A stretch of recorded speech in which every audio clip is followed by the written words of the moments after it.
Bizim geçmişten kalan aşka tarif yazdıran bir Alaturka hüzün, yüzün kıyıma vuran anne karnı huzuru, çocukluğumun sözü senden bana. Şimdi zamanı süren şımartılmamış aşkın sessizliğe yakın, kim bilir kaç yıldır sarılmamış kolların, sisliydi kirpiklerin ve gözlerin yağmur. Yorulmuşsun, hakkını almış yılların. Elfide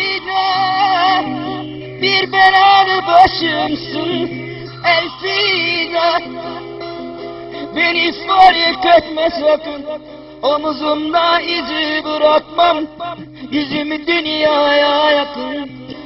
Elfide, hep aklımda kalacaksın.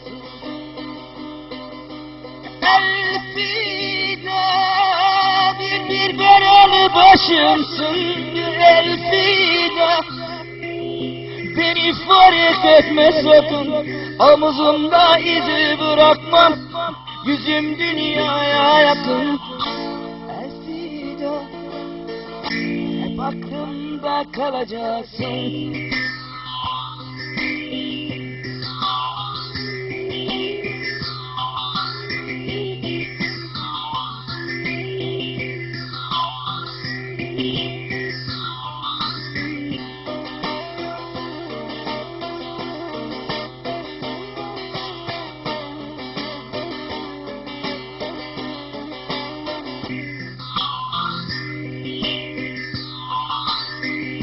Şımartılmamış aşkın sessizliğe yakın, kim bilir kaç yüzyıldır sarılmamış kolların, sisliydi kirpiklerin ve gözlerin yağmuru. Yorulmuşsun, hakkını almış yılların. Elfide, bir belalı başımsın Elfide.